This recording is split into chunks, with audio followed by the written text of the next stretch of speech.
Hey there, I'm Joe. Most people call me Grandpa Joe these days. 3 years ago, at 72, I sat on my front porch looking at the mountains I'd hiked all my life, convinced I'd never climb them again. My doctor had just told me my foot injury meant hanging up my hiking boots for good. At your age, he said, some things just have to be accepted. I remember thinking, is this it? Is this how my story with the mountains ends, after 50 years of trails and peaks? Just done. That day, I felt every one of my 72 years weighing me down.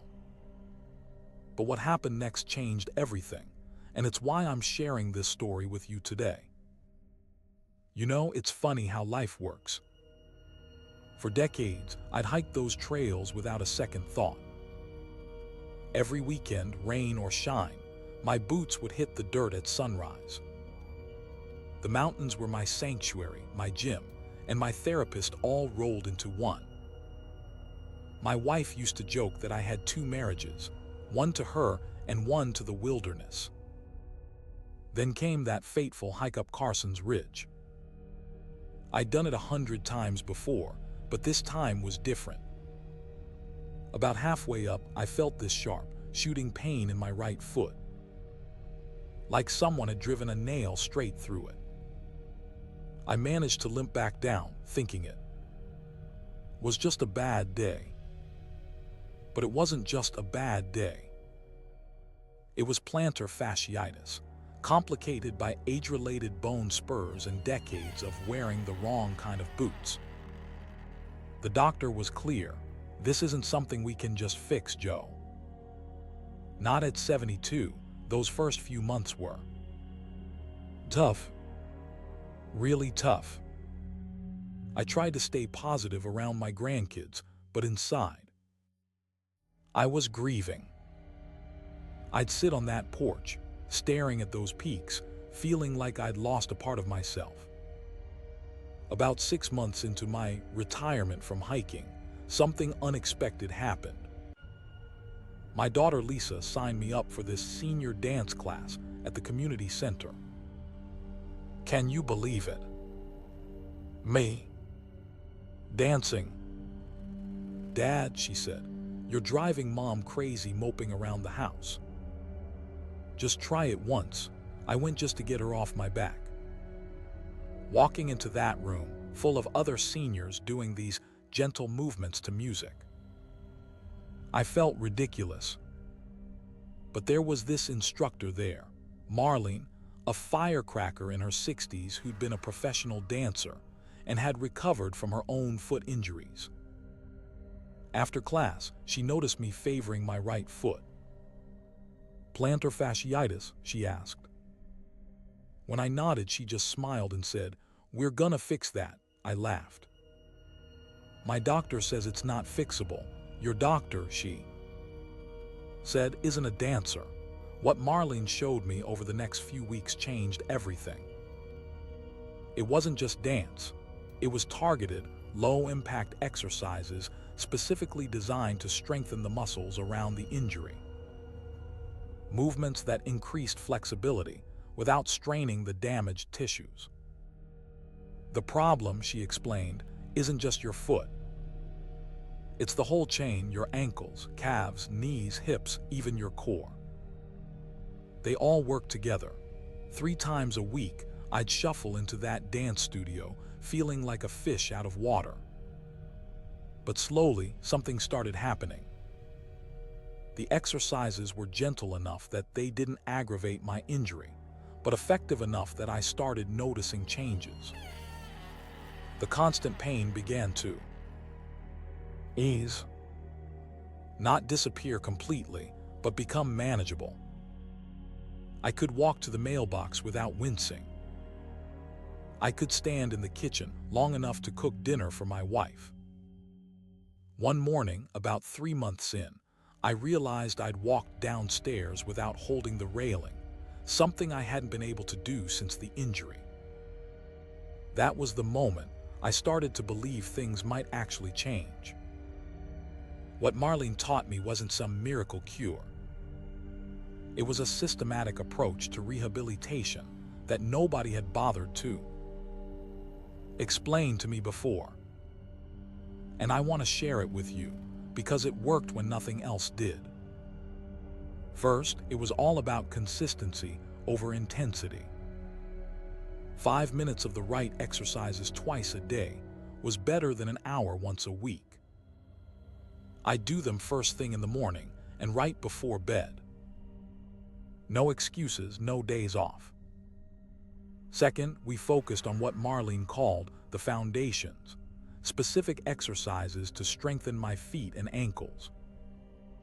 Things like toe curls with a towel, ankle rotations, calf raises, but modified to avoid pain, foot doming exercises, gentle stretches for the plantar fascia. But here's what made the difference. We didn't just focus on my feet. We worked on my entire lower body, my calves, knees, hips, and core. Because everything's connected, you see. Weakness in your hips can affect how your foot strikes the ground. Third, we incorporated balance exercises. As we age, our balance deteriorates, which changes how we walk and puts more pressure on certain parts of our feet. Improving my balance meant I could distribute weight more evenly. And finally, this was crucial, we addressed my walking mechanics. Turns out, I'd been walking wrong for years. Marlene filmed me walking and showed me how my foot strike in. Push-off were contributing to my injury. Now, I'd love to tell you it was all smooth sailing from there, but that wouldn't be honest. About 6 months into this new routine, I got overconfident. I decided to try a short, easy trail near my house, just a mile flat terrain. Big mistake. I wasn't ready. I came home with the pain flared up worse than ever, and I was devastated. I called Marlene, practically in tears. "Joe," she said firmly, "healing isn't linear. There are setbacks. That doesn't mean you're back at square one." She adjusted my routine, adding more rest days and some gentle massage techniques using a frozen water bottle. She also suggested something that seemed completely unrelated: swimming. Water takes the pressure off your joints while still allowing you to build strength, she explained.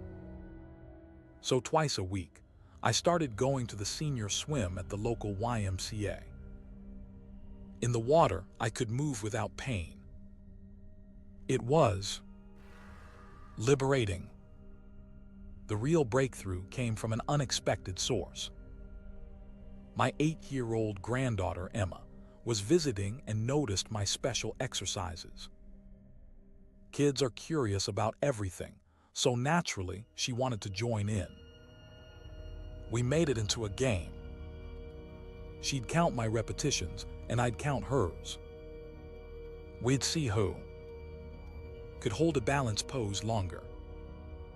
She'd giggle when I'd wobble, and I'd pretend to be amazed at her perfect balance.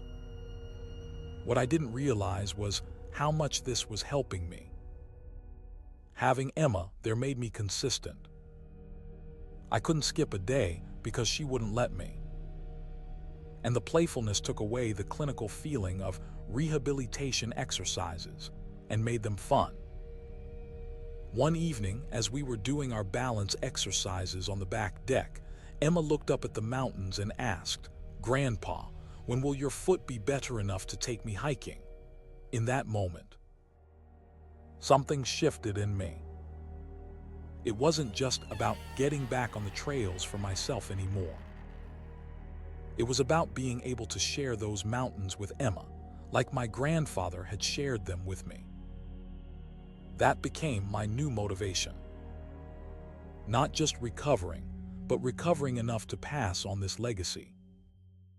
A year after starting Marlene's program, I decided it was time for a real test. I chose a trail I knew well, not too challenging, but not a walk in the park either. About 3 miles round trip with moderate elevation gain. I prepared meticulously. New hiking boots with proper arch support. Trekking poles to take pressure off my feet.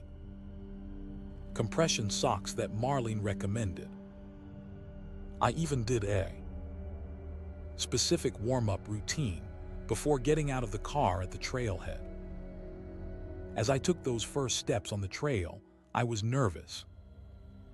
Would the pain come back?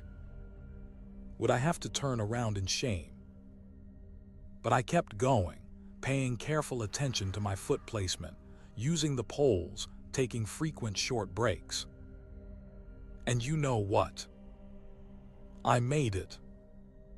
All the way up and all the way back down. Yes, my foot was sore afterward, but it was a different kind of soreness. The kind that comes from use, not injury. The kind that fades with rest, not the kind that lingers and worsens. I sat in my car afterward and just cried. Tears of joy, relief, gratitude. I was back. Not the same as before. I had to be smarter now, more careful, but I was back on the trails. That was 2 years ago. I'm 75 now, and I've had to accept certain realities. I don't hike as far or as often as I used to. I'm more selective about the trails I choose. I never skip my warm-up routine or my recovery exercises afterward. But I've hiked with Emma 7 times now. I've shown her the waterfall where I proposed to her grandmother. I've taught her how to identify bird calls and which berries are safe to eat. I've watched her eyes light up when we reached a vista point and she could see for miles. My approach to hiking has changed. It's slower, more deliberate, more appreciative. In some ways, I enjoy it more now because I know what it means to almost lose it. And you know what's really interesting? The lessons I learned from recovering from my foot injury have improved other areas of my life too. The balance exercises have made me steadier on my feet overall. I'm not worried about falls like many of my friends are. The core strengthening has helped with my back pain that I'd just been living with for years. Even my dancing has improved. Yes, I still go to Marlene's class. In fact, my wife joins me now. We make a date of it, dance class, and then lunch afterward. Who would have thought that at 75, I'd be picking up new hobbies instead of giving up old ones? So here's what I want you to take away from my story. If you're dealing with foot pain, plantar fasciitis, or any issue that's keeping you from the activities you love, especially if you're in your senior years like me, don't just accept it as part of getting older. What worked for me was 1. Finding the right guidance, someone who understood both the injury and the importance of staying active too. Focusing on the entire system, not just the injured. Area 3. Consistency with gentler exercises rather than pushing too hard. 4. Building strength through low-impact activity like swimming and dancing. 5. Having the right motivation. For me, it was sharing the mountains with my granddaughter. 6. Being patient and accepting setbacks as part of the journey. 7. Using proper equipment, good boots, trekking poles, compression socks. I'm not a doctor or a physical therapist. I'm just a 75-year-old grandpa who refused to believe that my story with the mountains was over. And if I can do it with patience and the right approach, maybe you can too. Those mountains that I thought I'd only be looking at from my porch. I'm back to climbing them.